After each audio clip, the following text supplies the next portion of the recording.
everyone, and welcome back to Brown Coat Reviews. I'm your host, Laura. Now here at Brown Coat Reviews, we do comic book reviews, we go behind the scenes, we show some cool collectibles, and we have everyone's favorite show, Married with Comics. We are doing a subscriber giveaway, so please make sure to subscribe, like, share, comment. I'll be talking to you all in the comment section very soon. Now, I have officially decided that I think Bad Idea Comics may be marketing geniuses. Now, clearly they can build hype, they can build a title and create the demand for an independent publishing company, which a true independent publishing company to get a title to sell this well, it's kind of unheard of. So their numbers are very good. They should be incredibly proud of that. The issue that I've had is I'm looking at all the demand and you look at all the hype and gosh, how much is Enoch #1 worth right now? Insane. So you look at this and you go, okay, well, we have some Bad Idea comics that are available. But when you start reading the comics, does it meet the expectation, all the hype and all the, oh my gosh, this is going to be so amazing? So far, I've been a little disappointed. So here's where the genius comes into play. Now, Enoch we know was released first. The problem is, because it's worth so much, there are very few people that are actually reading this series. I don't blame them. Issue #1, if you get it slabbed, it can be worth up to $1,000.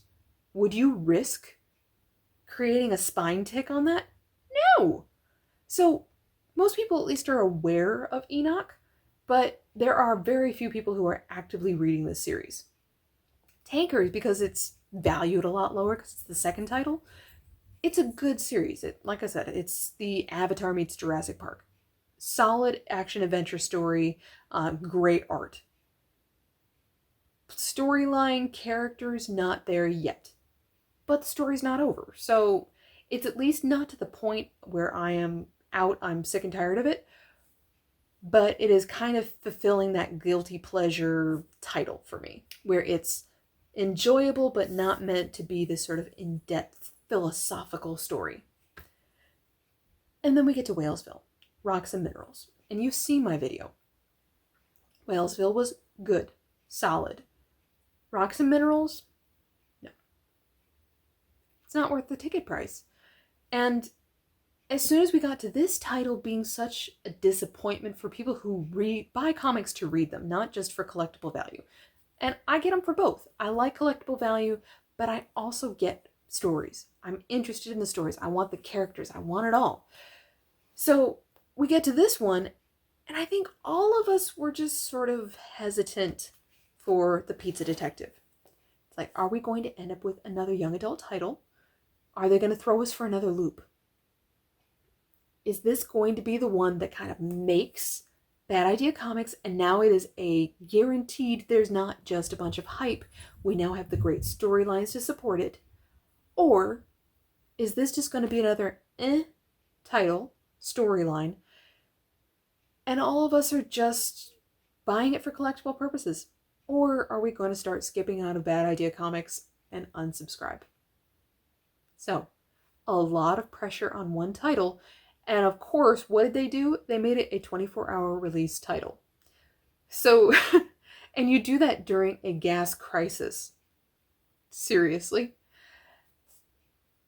The comic book shops had only 24 hours to sell this title. All other copies had to be returned. The other thing that I will say is if they had changed the release kind of order and done Enoch, Tankers to Pizza Detective, I think my review would be a little different. I think I would be a bit harsher, and I think I would have a lot more to say about the storyline and how this was good but not great, this one was good but not great, and now I am questioning Bad Idea Comics. However, because they released it in this order with a young adult title that just threw everyone for a loop, my expectations were so low that when I picked up this one, I'm like, all right, please don't suck. And it didn't. And then they threw me for another loop. So let's talk about Pizza Detective first. So this is a crime noir storyline. We have our main character who talks with that sort of Humphrey Bogart, it was a hot day, the heat that would stick to your body, like that kind of just very descriptive writing. Very well done by Robert Venditti, of course. And he has been hired to look into a crime that took place at a pizza place, and basically someone broke into the safe. You find out that there was a new employee that was hired maybe a couple weeks beforehand, and he is the main suspect. And you kind of get to see that interrogation scene between the detective and the kid and his mom, because the kid's only 15 years old. That was a cool interaction between those three characters. And then we get to our last page, and we start seeing some of the other characters, and then we get to our conclusion of our mystery and who committed the crime. Overall, it was a good story. It wasn't great, but it was good. I did like the writing. I did like the art. I liked the other characters. I thought that they did a pretty good job of kind of giving everyone a different voice. I thought that they concluded the crime just a little too fast, but it was also a super short story. I mean, look at this. So if you count a page as in like this is one page, it's 4 pages long. If you count this as this is 1 page and that's 1 page, they had 8 pages. Either way, we're still looking at a really, really thin number of pages. So I'm like, okay. They didn't have a lot of room to kind of breathe in the story. Can I sum this one up in like 4 sentences? Yes. Am I going to? No. I will not spoil it for you. It's still enjoyable. It's a Whalesville. Smidge better. But it is just meant to be enjoyed. Then they did something that threw me for a loop, and I love it. Take a look at the cover. There is no mention on this cover of another comic book title in it. All we see is Robert Venditti, and we don't hear anything about Matt Kindt. Take a look at the back. Nothing. And the art on the back does not match that second comic book. So when I saw this image, which you kind of got a quick glimpse of, I was like, oh, okay, it's an ad for the next Bad Idea comic. Maybe it'll be a preview of the next one, 2 pages long, and the rest of this is just going to be ads. No. It's another 8-page comic. And this 8-page comic is awesome. Now, let me go back for a quick second. If you watched my Black History Month Marvel Voices video, in that I talk about how in that particular collection of different stories, there was one story, and it's the very first one in that comic, that features Miles Morales' Spider-Man. And it's like 3 pages long. It's a very short story, and there's only like 10, maybe 15 words in that whole comic. It is not meant to be a huge action story. It's actually a really simple concept. However,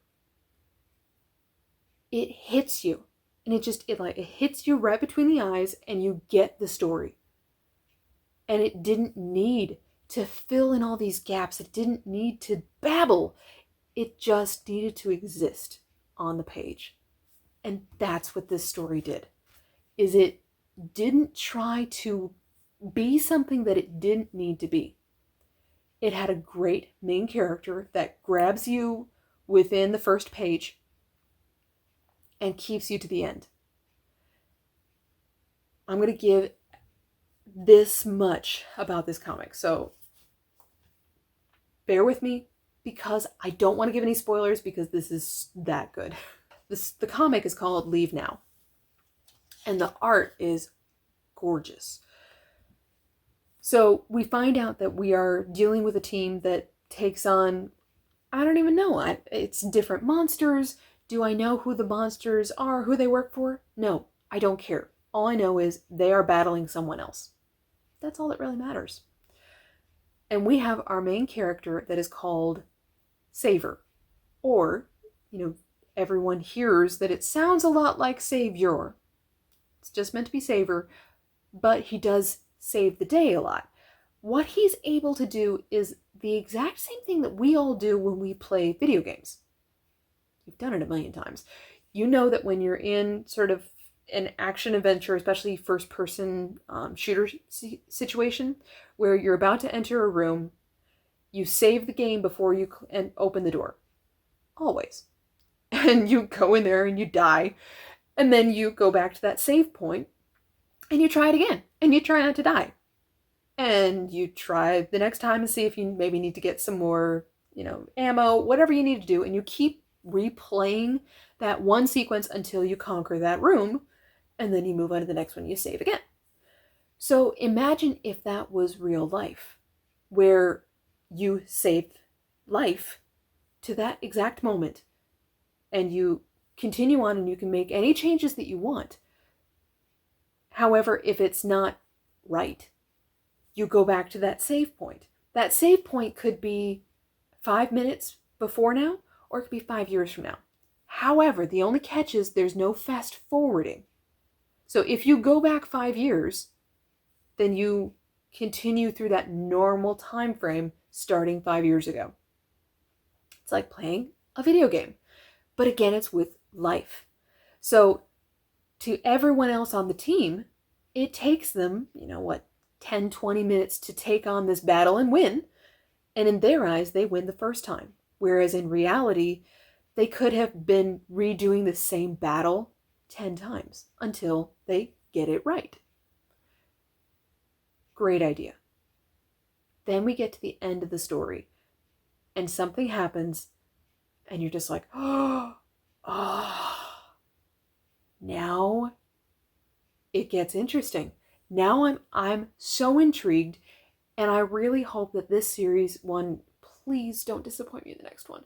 But I do hope that they continue kind of throwing this at the end of the other Bad Idea comics. It is a to-be-continued story.